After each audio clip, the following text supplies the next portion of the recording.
तो दोस्तों, आज जो मेरा वीडियो बनाने का उद्देश्य है वो है कि दो शब्दों को हम लोग समझने का प्रयास करेंगे। एक है चिंता और एक है चिंतन।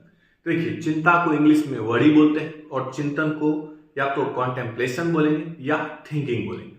अब देखिए, दोनों में जो सबसे बड़ा अंतर क्या है, तो ये चिंता जो है ये एक नेगेटिव वर्ड और चिंतन जो है ये एक पॉजिटिव वर्ड है।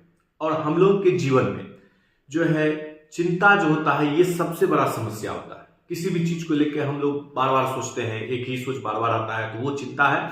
और इसको अगर दूर करने का उपाय अगर हम लोग करेंगे तो वो चिंतन है। इस बात को मैं आप लोगों को एक उदाहरण देकर समझाता हूं कि जैसे कोई छात्र है, वो एग्जाम देगा और एग्जाम में अगर फेल होने का डर है तो वो डर क्या है, तो वो चिंता है। बार बार वो डर दिमाग में आते रहता है, तो वो चिंता है। इसी चीज को अगर हम पॉजिटिव वे में देखें तो हम लोग ये सोचेंगे, जैसे छात्र के रूप में अगर सोच रहे हैं तो ये सोचेंगे कि कौन सा सब्जेक्ट मेरा कमजोर रह गया और उसको किस तरह से ठीक किया जाए। तो उस पर अगर हम सोचेंगे यानी समाधान के रूप में, वो है चिंतन।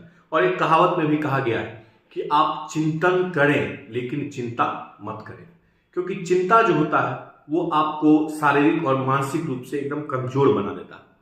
और एक और कहावत में कहा गया है कि चिंता जो होता है, चिंता से चतुराई घटे, दुख से घटे शरीर, पाप से लक्ष्मी घटे, कह गए दास कबीर। ये कबीर दास का एक दोहा में कहा गया है कि आप अगर चिंता कीजिएगा तो आपका चतुराई अर्थात जो होगा, आपका मानसिक स्थिति जो होगा वो अनियंत्रित होता जाएगा और आपका सोचने का जो क्षमता होगा वो भी कम होता जाएगा। तो इस तरह से हम लोग देखें कि ये चिंता और चिंतन में क्या फर्क है। अगर आप लोगों के दिमाग में भी कोई राय है अपना तो आप कमेंट बॉक्स में जरूर लिखें।